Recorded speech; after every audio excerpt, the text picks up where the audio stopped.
Atin pong tatalakayin sa hapong ito ay tungkol po sa eggs. No? So, nutrient dense din po ang eggs na nagbibigay ho sa atin ng various health benefits. And excellent source ho yan ng high quality protein. And marami ho siyang essential vitamins and minerals. Although, may mga drawback din ho kung ilang egg ang pwedeng kainin or lahat ba ng tao okay lang kumain ng egg, no?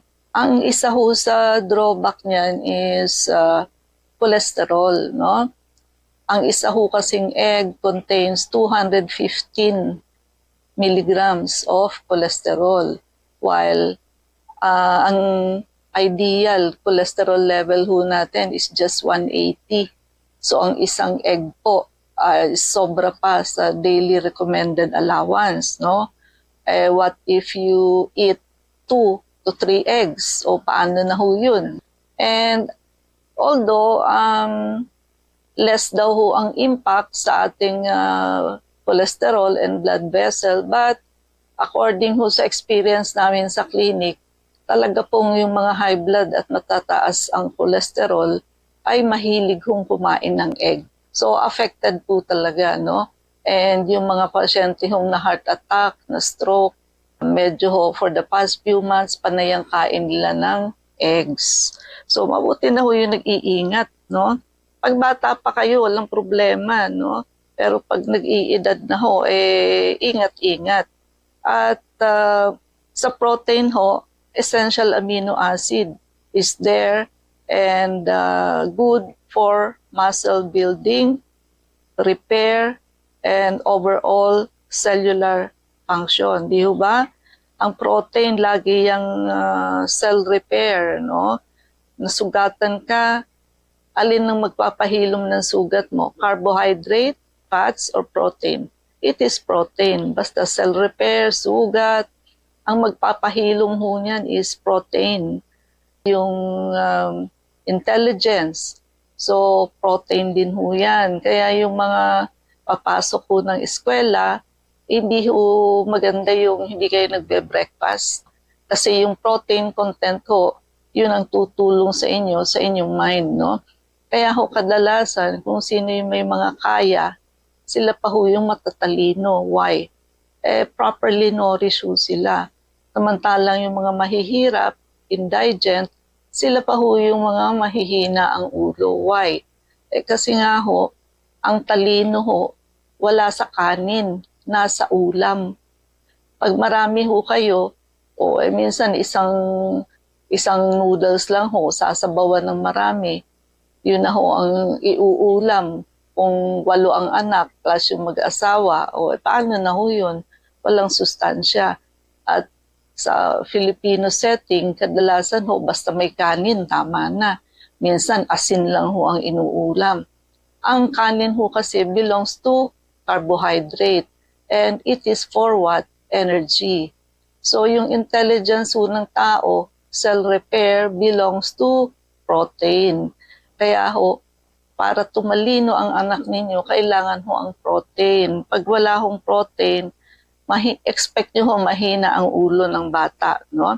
And vitamin D, meron ho siyang vitamin D, syempre ho, good for bone health and immune function. Also, meron din ho siyang vitamin B12 that aids in red blood cell formation and neurological health. Especially in women, pagka menopause na ho, umabagsak yung vitamin B12, making the women prone to heart problems. Meron din siyang choline, which is crucial for brain development and liver function. So good for the liver and for the brain. Selenium, antioxidant ho ito to combat oxidative stress. Lutein and zeaxanthin, no? Ito ho ay beneficial for eye health, para ho sa mata, reducing the risk of macular degeneration. So, hindi ho lahat ng pagkain ay merong lutein and zeaxanthin. So, ang egg ho, meron yan. And ano ba yung mga types ng egg? So, meron ho tayong chicken egg, which is most commonly consumed, type worldwide. Yan ho ang pinaka-commonly used or consumed. Duck eggs, mas malaki ho with a richer flavor. Ito ho yung balot, no? Quail egg, ito ho yung maliliit, often used as a delicacy or pang-garnish ho ng niluluto ninyo, no? Pero ang quail egg ho, kahit maliliit yan, it is as nutritious as an ordinary chicken egg. But ang pinaka-nutritious ho sa lahat is the duck egg. Triple po ang nutrition ng duck egg sa ibang klase ng egg. Halimbawa ho, yung protein o tatlong doble ho ang protein content ng balut or duck egg compare sa quail egg and chicken egg, no? Goose eggs larger and richer than chicken eggs. Now, marami hong gamit ang itlog, no? So, nilalaga, pinipirito, scrambled or sunny side up, binibake din ho yan, at pwede hong poach. Ang technique ho sa pagluluto o pag-prepare ng egg is, yung egg yolk ko, kailangan ma-maintain ninyo na hilaw or malasado. Okay lang humaluto yung white kasi nandoon yung cholesterol sa egg yolk. Pagka ho kasi hilaw pa yan, hindi pa ho oxidized. While pag niluto nyo ho, ma-oxidize ho yung cholesterol. So what? Ano bang diferensya ng oxidized at hindi? Pagka ho na-oxidize na yan, yun ho madikit na ho siya. More or less mga 10 times as sticky as yung hindi pa ho na-oxidize. So mas madikit ho siya sa bara, sa ugat. No? Although mahirap, kailangan tatantyahin nyo na malasado lang kasi kung boiled egg ho, hindi nyo alam kung ilang minuto. No? So, practicein nyo ho para ho hindi masyado yung cholesterol na makukuha ninyo, no? Bibihira ho ang nakakaalam ng ganun, no? Pag sinabi nyo hong oxidized, ang example ho niyan is yung metal or pako. Pag kinalawang na ho yan, oxidized na. Yung mansanas, pag nahiwa nyo na ho, maya-maya, di ba, nag-iiba ang kulay, nagiging yellowish or kulay kalawang. Ayun ho, oxidized na rin po yun. No? Kaya ho sa adult, nakadalasan may high blood na at diabetes, hindi ho kayo pwedeng kumain ng 2-3 egg araw-araw because of the cholesterol content in the egg yolk. No? Sabi ko nga sa inyo, ang isang egg lang ho sobra pa sa overall health benefit. Ang itlog ho nakakasupport ng muscle strength kasi high quality protein ho ang nandiyan. Lahat ho ng essential amino acid ay nasa itlog. Ang essential amino acid pa naman ho, yan yung hindi napoproduce ng katawan natin. Yung napoproduce, ang tawag doon non-essential. While yung hindi napoproduce ng katawan, we call it essential. So, kailangan nyo ang exogenous source ng essential amino acid, no? So, kasi nga hindi siya napoproduce ng katawan and you can get it all sa itlog. Kumpleto ho lahat ng essential amino acid. Bakit ho ba amino acid? Ang protein ho, pag na-metabolize ho yan, ang end product ho niyan is amino acid. Ang carbohydrates po, ang end product ho niyan is sugar for energy, no? At nakaka-promote ho yan ng brain function. So, kaya nga sabi ko sa inyo, hindi ho pwede yung kakaunti ang ulam. Kung gusto nyo hong tumalino, kailangan ho marami-rami ang ulam, no? And Pati ho sa memory, nakaka-enhance yan. Cognitive performance, important to, lalo na kung pregnant kayo, para ho sa fetal brain development, At saka sa mata, dahilan nga ho sa merong lutein and zeaxanthin, antioxidant po kasi yan na nagpo-protect ng ating eyes from damage caused by blue light ng cellphone, and it reduces the risk of cataract and macular degeneration. Nakakalakas ho yan ng buto at ipin because of vitamin D. Nakaka-aid ho kasi yan sa calcium absorption. Di ho ba ang calcium palagi kung sinasabi sa inyong mahirap ma-absorb. Kaya mas maganda ho kung ang calcium may kasama hong vitamin D. Support weight management. So pag kumain ho kayo kasi ng egg, nabubusog na ho kayo sa isang egg lang, at medyo low ho ang calories niya. High in protein but low calories. So maganda ho ito sa mga nagki-keto diet but mukhang hindi nila alam. Mababa ho ang carb, mataas ang protein, mataas ang fats. Kasi wala ho akong nadinig na nag-keto diet na pinangpapabusog ay egg, no?